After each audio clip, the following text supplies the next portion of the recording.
इसके बाद आता है आपका इंट्रोगेटिव सेंटेंस। कौन सा आएगा? इंट्रोगेटिव, जिससे बोला जाता है प्रश्नात्मक वाक्य। कौन सा वाक्य? प्रश्नात्मक, प्रश्नात्मक वाक्य। इंग्लिश में क्या बोला जाएगा? इंटेरोगेटिव।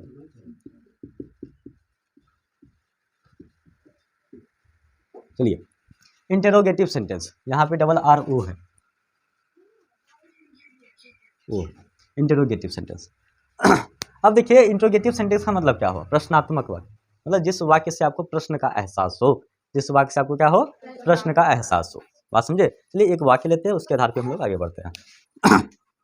अगर वाक्य कहता है, क्या हम लोग दौड़ रहे हैं? हम लोग दौड़ रहे हैं, है ना? चलिए इस चीज को देखिए बाबू ध्यान से सभी बच्चे। सबसे पहले आपको क्या करना है? वाक्य का आइडेंटिटी पता करना है, इसकी पहचान करना है, यह कौन सा टेंस में है। तो उसके लिए सबसे पहले कहाँ चले जाएंगे हम? वाक्य के लास्ट में, अंत में। अगर पता करना है कि यह कौन सा टेंस का है, तो उसके लिए कहाँ जाएंगे हम? वाक्य के लास्ट में। तो क्या लगा हुआ है? रहे हो लगा हुआ। तो रहे हो किसकी पहचान है? प्रेजेंट कंटिन्यूअस का। किसका पहचान है? प्रेजेंट कंटिन्यूअस का। सबसे पहले टेंस का पहचान हो गया कि यह प्रेजेंट कंटिन्यूअस का है। किसका है बाबू? प्रेजेंट कंटिन्यूअस हो गया। उसके बाद अब आइए वाक्य की पहचान करते हैं। तो देखेंगे कि इस वाक्य का शुरुआत कहाँ से हुआ? क्या से। आपको बोले कि अगर वाक्य की शुरुआत क्या से हो, अगर वाक्य की शुरुआत क्या से हो, समझेंगे वह प्रश्नात्मक वाक्य है। कैसा वाक्य है? प्रश्नात्मक, इंट्रोगेटिव सेंटेंस है। देखिए क्या कहता है? क्या हम लोग दौड़ रहे हैं? तो यह एक तरह का क्या कर रहा है? सवाल कर रहा है, क्वेश्चन कर रहा है। नहीं कर रहा बाबू? अगर हम तुमसे पूछे क्या हम लोग दौड़ रहे हैं, तो ये सवाल हुआ ना आपसे। क्या हुआ? आपसे सवाल किया गया। तो इंट्रोगेटिव सेंटेंस में हमेशा सवाल होगा। क्या होगा? सवाल होगा। तो वाक्य की शुरुआत अगर कहाँ से हो जाए? क्या से, तो उससे कौन सा सेंटेंस बोलेंगे? इंट्रोगेटिव। तो ये प्रेजेंट कंटिन्यूअस का इंट्रोगेटिव सेंटेंस हो गया। कौन सा हो गया बाबू? प्रेजेंट कंटिन्यूअस का इंट्रोगेटिव सेंटेंस हो गया। अब इंट्रोगेटिव सेंटेंस का फॉर्मूला क्या होता है, उस चीज को हम लोग जानते हैं। ठीक है, बढ़ते हैं आगे। देखिए, तो इंट्रोगेटिव सेंटेंस का जो फॉर्मूला होता है, इसमें आपको हेल्पिंग वर्ब पहले आ जाएगा। क्या आ जाएगा? इज, एम और आर।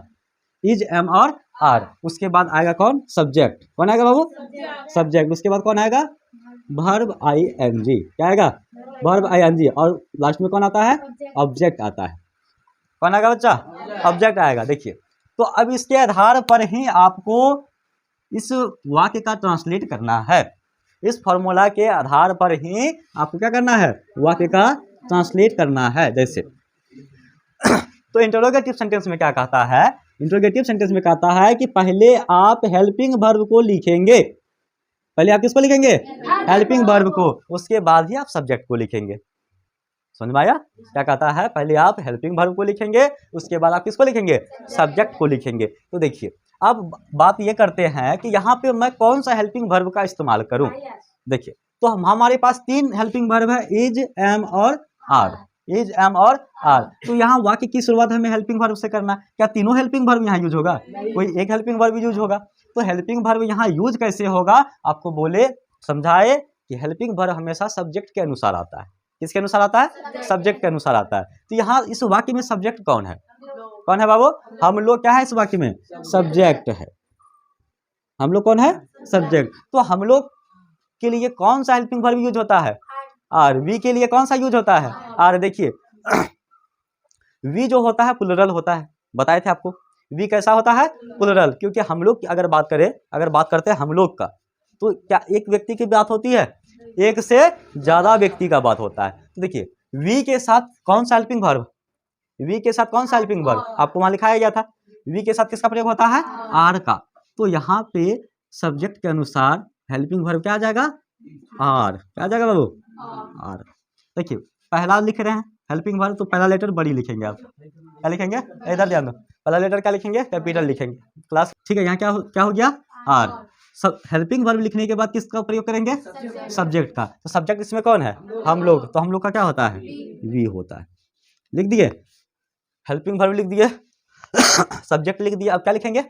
वर्ब लिखेंगे। तो इस वाक्य में वर्ब क्या है आपका? कैसा है? दौड़ना। क्रिया कैसा हो रहा है इसमें, दौड़ना, तो दौड़ना का क्या होता है, रन। उसमें क्या लगाना है आपको, ING लगाना है। वर्ब में क्या लगाना है, ING। वर्ब में लगाना है आपको ING। तो are we running, are we running हो गया वाक्य मेरा कंप्लीट। वाक्य क्या हो गया, कंप्लीट, क्योंकि इसमें कोई ऑब्जेक्ट है। आपने क्या के लिए हेल्पिंग वर्ब लिख दिया, सब्जेक्ट के लिए वी लिख दिया, मेन वर्ब जो इसमें था दौड़ना उसके लिए रनिंग आ गया, और कुछ तो इसमें है नहीं। बाकी रहा रहे हो, क्या लिखा हुआ, रहे हो, ये वाक्य को कंप्लीट कर रहा है। क्या कर रहा है, वाक्य को पूरा कर रहा है। वाक्य को पूरा कौन करता है, हेल्पिंग वर्ब। कौन करता है, हेल्पिंग वर्ब। तो रहे हो के लिए किसका प्रयोग, हेल्पिंग वर्ब का। किसका प्रयोग, हेल्पिंग वर्ब का। अगर रहे हो हटा दिए तो क्या वाक्य पूरा होगा, हम लोग दौड़, क्या हम लोग दौड़, वाक्य पूरा हुआ। तो रहे हो आकर क्या किया, वाक्य को कंप्लीट कर दिया। तो वाक्य को जो कंप्लीट करता है उसे ही हेल्पिंग वर्ब कहा जाता है। उसे क्या कहा जाता है, हेल्पिंग वर्ब। क्रिया को पूरा करने का काम हमेशा किसका रहता है, हेल्पिंग वर्ब का। ठीक है, एक और सेंटेंस लेते हैं। क्या तुम जा रहे हो, क्या तुम जा रहे हो। अब इस वाक्य में देखिए सब्जेक्ट कौन है, कौन है बाबू, तुम सब्जेक्ट है। तो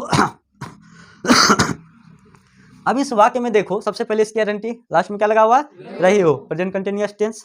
उसके बाद वाक्य का शुरू कहाँ से हो गया, क्या से, कहाँ से शुरू हुआ, क्या से। कौन सा टेंस, कौन सा वाक्य, प्रश्नात्मक वाक्य। कौन सा वाक्य, प्रश्नात्मक वाक्य। तो प्रश्नात्मक वाक्य का फॉर्मूला क्या होता है, is am are plus subject plus verb ING plus object. तो सबसे पहले हेल्पिंग वर्ब लिखना है। क्या लिखना है, हेल्पिंग वर्ब। तो हेल्पिंग वर्ब किसके अनुसार आएगा, सब्जेक्ट के अनुसार। किसके अनुसार आएगा, सब्जेक्ट। सब्जेक्ट इसमें कौन है, तुम का क्या होता है, यू के लिए कौन सा हेल्पिंग वर्ब, आर। कौन सा, आर। तो पहले किसका प्रयोग हो जाएगा, आर का।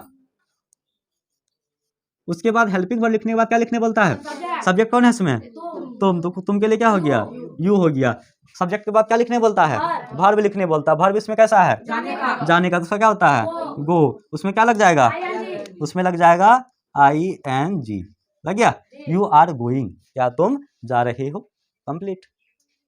तो आपको जब भी इंट्रोगेटिव सेंटेंस बनाना हो तो आप किस फॉर्मूला का इस्तेमाल करेंगे, helping verb plus subject plus verb ING plus object. ठीक है, इसको नोट कीजिए।